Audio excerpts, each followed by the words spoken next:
موسیٰ علیہ السلام نے منظر دیکھا، ان سے پوچھا، انہوں نے بتا دیا، قال تعالی نسقی حتی یصدر الرعاء وابونا شیخ کبیر۔ کیا معاملہ؟ انہوں نے کہا ہمارا بھائی کوئی نہیں، ہمارا بھائی کوئی نہیں، ہمارا باپ بوڑھا ضعیف ہے، وہ تو بکریاں لے کر یا مال لے کر چرانے کے لیے آ نہیں سکتا، ہم اس کی جوان بیٹیاں بکریاں چراتی ہیں، ہمارا باپ وقت توحید پرست ہے۔ اللہ اکبر۔ موسیٰ علیہ السلام نے اب ان لڑکیوں کی، عورتوں کی تعظیم کس نے کی؟ مذہبی آدمی نے، ان دنیا داروں نے تو نہ کی۔ وہ جو مذہبی اللہ والا تھا، اللہ کے راہ پر چلنے والا موسیٰ، اس وقت ابھی نبوت کا اعلان نہیں کیا تھا۔ فَسَقَى لَهُمَا ثُمَّ تَوَلَّى إِلَى الظِّلِّ۔ موسیٰ علیہ السلام چونکہ بڑے قوی جوان تھے، اٹھے، اکیلے نے پتھر اٹھا کر سائیڈ پہ کیا، وہ بھاری ڈول نکال کر ان کے مال کو پانی پلا دیا۔ اب یہ چلی گئیں عورتیں، یہ اللہ کے لیے پر نیکی کی، خلاص سے نیکی کی، اور خود درخت کے نیچے بیٹھے دعا کیا کرتے ہیں؟ رب انی لما انزلت الی من خیر فقیر۔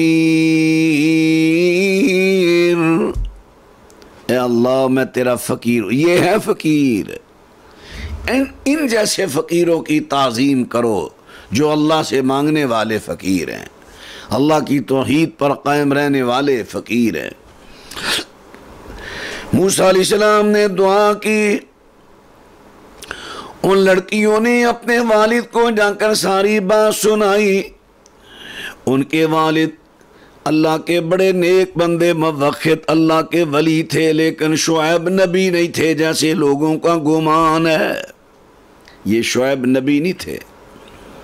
سورہ ہود پڑھے نا، وہاں پر اللہ تعالیٰ نے جو بیان کیا، شعیب علیہ السلام اپنی قوم کو کہہ رہے ہیں، میری قوم میری بلا وجہ مخالفت نہ کریں، کہیں تم پر قوم نوح کی طرح عذاب نہ آ جائے، قوم صالح کی طرح، قوم ہود کی طرح۔ اور آگے کہتے ہیں وما قوم لوط منکم ببعید، اور قوم لوط کا زمانہ تو تم سے بعید نہیں، دور نہیں، وہ تو بالکل قریب ہے، آپ کو معلوم ہے، بالکل قریب کی بات ہے، کیسے ان پر عذاب آیا۔ قرآن کے ان الفاظ سے ثابت ہوتا ہے شعیب علیہ السلام کا زمانہ لوط علیہ السلام کے زمانہ کے بالکل قریب، اور لوط علیہ السلام ابراہیم علیہ السلام کا زمانہ ایک، اس لیے شعیب علیہ السلام ابراہیم کے زمانہ کے قریب ہوئے ہیں، اور ابراہیم علیہ السلام موسیٰ علیہ السلام کے مابین جو معروف ایک تاریخی روایت ہے، تقریباً 500 سال کا فرق ہے، 500 سال کا۔ اب شعیب علیہ السلام موسیٰ علیہ السلام سے تقریباً 400-500 سال پہلے دنیا سے ہو گزرے۔ اب یہ شخص کون ہے؟ حافظ ابن کثیر رحمہ اللہ نے یہاں پر فرما دیا، جن روایتوں میں یہ ذکر ہے کہ وہ اللہ کے نبی شعیب تھے، ان لڑکیوں کے باپ، وہ سب ضعیف ہیں، نام ذکر نہیں ہوا۔ کیا نام ہے اس کا؟ لڑکیوں نے معاملہ سارا جا کر بیان کیا۔ والد نے بھیجا، چونکہ ایک لڑکی نے اپنے والد کو مشورہ بھی دیا تھا، قالت احداہما یا ابت استاجرہ ان خیر من استاجرت القوی الامین۔ یہ بڑا دیانتدار، حیا والا، مضبوط طاقت والا ہے، آپ ایسا کریں کہ اسے اجرت پر اپنا ملازم رکھ لیں کہ آپ کا مال چرائے۔ اس اللہ کے ولی نے موسیٰ علیہ السلام سے کہا قال انی اريد ان انکحک احدی ابنتی ہاتین علی ان تأجرنی ثمانیہ حجج فَإِنْ أَتْمَمْتَ عَشْرًا فَمِنْ عِنْدِكَ وَمَا أُرِيدُ أَنْ أَشُقَّ عَلَيْكَ سَتَجِدُنِي إِنْ شَاءَ اللَّهُ مِنَ الصَّالِحِينَ۔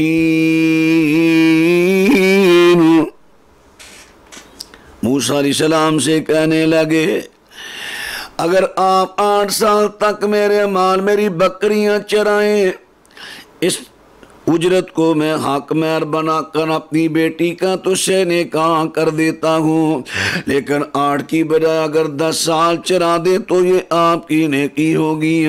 حضرت موسیٰ فرمانے لگے آپ مجھے اچھا آدمی پائیں گے، آپ مجھے اچھا آدمی پائیں گے انشاءاللہ۔ تو بات تر کرنا چاہتا ہوں، موسیٰ پیغمبر آئے ہیں، گھر سے بے گھر، بھوکے ہیں، نہ گھر ہے نہ روٹی یا نہ روٹی پکانے والی۔ جب موسیٰ علیہ السلام نے یہاں آ کر ان لڑکیوں سے نیکی کی، اللہ نے نیکی کا صلہ دیا، گھر بھی دے دیا، گھر والی بھی دے دی۔ حل جزاء الاحسان الا الاحسان۔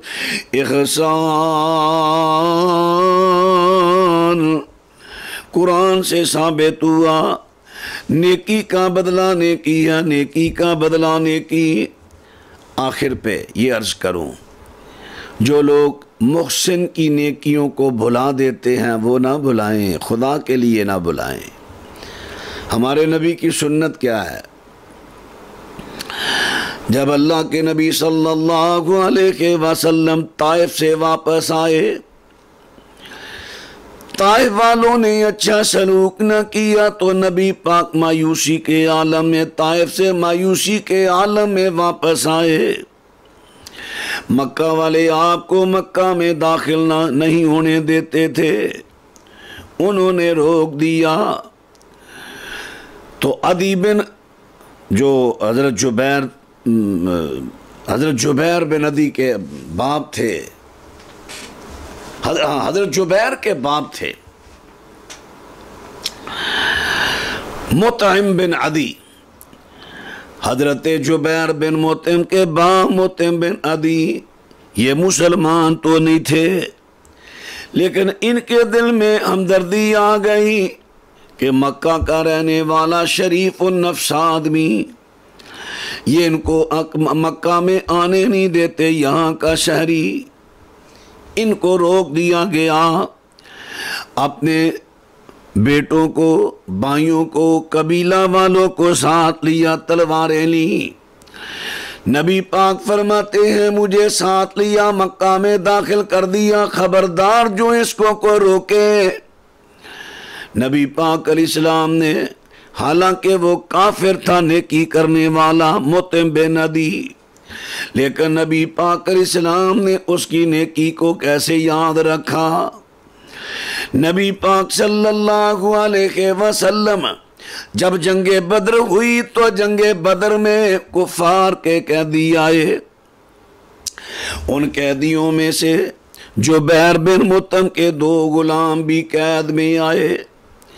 حضرت جبیر بن مطعم نے آ کر نبی علیہ السلام سے کہا کتنا فدیہ دوں؟ جبیر بن مطعم فرمانے لگے، جبیر بن مطعم نے جب یہ بات کی، آپ نے فرمایا جبیر تو میرے محسن کا بیٹا ہے، اگر تیرا باپ مطعم بن عدی زندہ ہوتا جس نے مجھ پر وہ نیکی کی تھی، مجھے آج بھی وہ اس کی نیکی یاد ہے، آج زندہ ہوتا مجھے کہتا کہ سارے قیدی بغیر فدیے کے چھوڑ دے، میں سارے چھوڑ دیتا۔ تو میرا محسن تو نہیں لیکن محسن کا بیٹا ہے، جا لے جا اپنے قیدی۔ یہ ہے ہمارے نبی کی سنت، نیکی کرو، نیکی کرو، ہر کسی سے نیکی کرو۔ ایک حکایت ہے، ایک بزرگ دریا کے کنارے پر کھڑے تھے، بچھو یہ پانی میں ڈوب رہا تھا۔ ان بزرگوں نے سوچا یہ اللہ کی مخلوق ہے، ڈوب جائے گا، غرق ہو جائے گا۔ انہوں نے اسے پکڑ کر باہر نکالنا چاہا، اس نے ڈنگ لگا دیا، پھر چھوڑا، پھر دوبارہ، پھر چھوڑا، پھر سہبارا۔ دیکھنے والے نے کہا بزرگوں تم کیا کر رہے ہو؟ تم اس پہ نیکی کر رہے ہو، وہ بار بار آپ کو ڈنگ لگاتا ہے۔ کہنے لگے یار میں یہ سوچتا ہوں وہ بدی سے باز نہیں آتا، میں نیکی سے باز کیوں آؤں؟ بس یہ بات اپنے ذہن میں بٹھا لو کہ جس پر آپ نیکی کرتے ہیں اگر وہ آپ کو ڈنگ لگاتا ہے، اس کے ڈنگ کی وجہ سے دوسروں پر نیکی کرنا چھوڑ نہ دو۔ اس نے صلہ نہیں دیا، میرا اللہ سچے وعدوں والا، ہل جزاء الاحسان الا الاحسان، وہ آپ کو اس کا بدلہ ضرور دے گا، اس کا صلہ ضرور دے گا۔ تو بات ہو رہی تھی نیکی کرو، نیکی۔ تو آج اگر میں آپ کو ایک نیکی کی دعوت دوں، اگر آپ مائنڈ نہ کریں، محسوس نہ کریں، چونکہ میرا بڑی دیر سے ایک جذبہ ہے کہ ہمارے اسٹیج پر کئی ایسے لوگ آ جاتے ہیں، خطبہ آ جاتے ہیں جو علم کی طرف توجہ نہیں دیتے، من گھڑت قصے کہانیاں، بلکہ اب تو کئی ایسے بھی آ چکے ہیں جن کا تعارف ہی یہ ہے کہ جگتے لگانے والے، ٹک ٹاک کے خطیب، فلاں فلاں فلاں فلاں، ٹی وی ڈراموں میں بھی شمولیت ہو رہی ہے اور ادھر جگتیں لگ رہی ہیں، ادھر سٹیج پر دین بیان ہو رہا ہے۔ اب تو یہ حالات ہو چکے ہیں ہمارے سٹیج کے۔ عرصہ دراز سے میرا جذبہ تھا، میرے دل میں سوچ تھی، میرا جنون تھا کوئی ایسا کام کروں کہ یہ جو آنے والے خطباء ہیں ان کی تربیت اچھا طریقہ سے کی جائے، تو یہ پڑھے لکھے سنجیدہ خطیب میدان میں آئیں اور ہمارا اسٹیج محفوظ ہو ان غیر منہجی کاموں اور باتوں سے۔ تو میں نے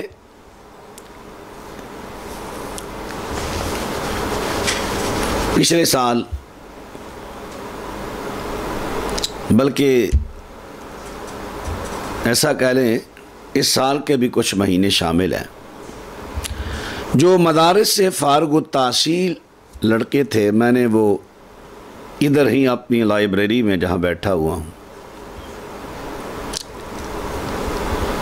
ادھر میں نے ان کا انتظام کیا، ان کو میں نے اصول حدیث پڑھائے، پھر ان کو طریقہ بتایا کہ صحیح ضعیف روایات کی چھانٹی اس طرح کرنی ہے، پھر ان کو مضمون بندی کا طریقہ، مضمون بندی کہ پہلے آپ نے جو مضمون بیان کرنا ہے اس کا معنی دیکھو، پھر اس کے مطابق مواد جمع کرو، مواد جمع کر کے اس کی ترتیب دو۔ جیسے ایک شخص کی کہانی ہوتی ہے نا کہ یہ شخص پہلے پیدا ہوا، پھر یہ اتنی عمر کو پہنچا، اتنی عمر کو پہنچا، اس میں اس نے یہ کام کیے، یعنی اس طرح کہانی بناؤ مضمون کی۔ وہ کہانی بنانے کا طریقہ، پھر اسے بیان کرنے کا طریقہ، پھر اس کے بعد میں اپنے انہی اسٹوڈنٹوں کو مختلف جلسوں کانفرنسوں میں لے کر گیا، جہاں کہیں وقت ملتا ان کا بیان تھوڑا سا کرواتا، اور جہاں کہیں ٹائم نہ ملتا میں کہتا چلیں آپ خطبہ کے بیانات سنیں، کیونکہ سننے سے بھی بڑی معلومات ملتی ہیں۔ تو یہ معاملہ آ گیا لاک ڈاؤن کا، وہ سلسلہ ہمارا رک گیا۔ تو جب ہمارے کچھ اسٹوڈنٹوں کی ایک دو تقاریر سوشل میڈیا پر آئی، کچھ اسٹوڈنٹوں نے سنی، تو مجھے کچھ سفارشیں آئیں کہ یار ہمارے بچوں کو بھی آپ اپنے اس ادارہ میں داخلہ دیں۔ میرے ادارے کا نام ہے تدریب الدعات انسٹیٹیوٹ۔ تدریب الدعات انسٹیٹیوٹ۔ میں نے کہا میرے پاس اتنی جگہ ہی نہیں، میں کہاں اتنے اسٹوڈنٹ رکھوں گا۔ ایک کمرہ ہے، لائبریری ہے، اسی میں بیٹھ کے ہم نے پڑھنا ہے، اسی میں انہوں نے بیٹھ کے کھانا ہے، اسی میں انہوں نے سونا ہے۔ میں نے اللہ سے دعا کی، یا اللہ یہ اگر تو مجھے توفیق دی ہے یہ مجھ سے کام لے لے تاکہ میں پڑھے لکھے خطیب تیار کر کے جماعت کو دوں، تو یا اللہ مجھے اب جگہ بھی وسیع دے دے۔ تو اللہ تعالیٰ کی رحمت ہوئی، لاہور میں یہ جو شوکت خانم اسپتال ہے عمران خان صاحب کا، ٹھوکر نیاز بیگ کی طرف سے یعنی مین روڈ کی طرف سے جب اس اسپتال کی طرف آئیں گے، اسپتال کو آپ کراس کریے، آگے وابڈا ٹاؤن کا گول چکر آئے گا، آگے آ جائے گا کالج روڈ، یہ جو اکبر چوک کی طرف سے آتا ہے، اس کو کہتے ہیں امیر چوک، جہاں یہ دونوں روڈ کٹھے ہوتے ہیں۔ امیر چوک بہت بڑا چوک ہے، دکانیں آبادی کافی ہے چاروں طرف۔ اتفاق کی بات ہے کہ اس چوک میں کسی مسلک کی مسجد نہیں، تھوڑے تھوڑے فاصلے پر ہے، یہاں چوک میں کوئی نہیں۔ میں نے سوچا کہ یہاں موقع بڑا اچھا ہے کہ یہ دکاندار لوگ ہیں، آپ بھی جانتے ہیں مادیت کا دور ہے، نماز کا ٹائم ہو، قریب مسجد ہو تو ایک نمازی کہتا ہے آ یار، دوسرے کہتا ہے آؤ یار نماز پڑھائیں، وہ بھی چلا جاتا ہے، ٹھیک ہے یہ ساتھ مسجد ابھی پڑھاتے ہیں۔ اگر دور مسجد ہو تو سستی کر جاتے ہیں، کئی دفعہ پکے نمازی بھی اچھا بھی چلتے ہیں، ذرا دور ہے یہ جو ایک دو گاہک ہیں اس کو ڈیل کر رہے ہیں پھر چلتے ہیں، نماز لیٹ ہو جاتی ہے۔ میں نے کہا اچھا بڑا موقع ہے، یہاں پر کوشش کریں۔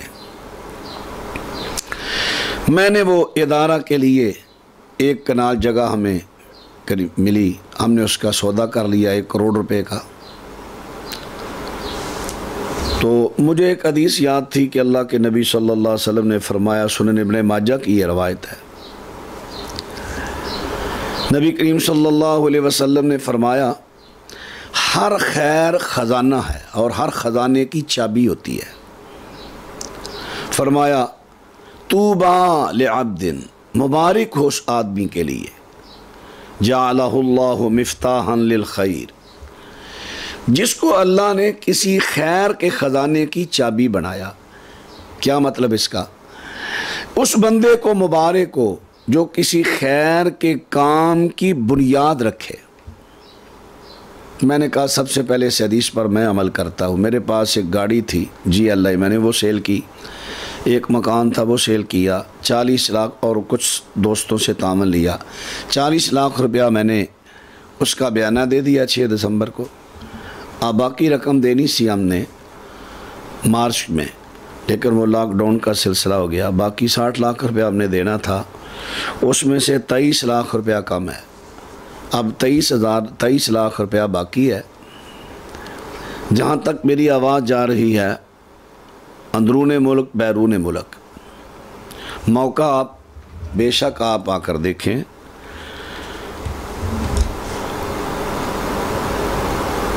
بڑا اچھا موقع ہے، لوکیشن بڑی کمال کی ہے۔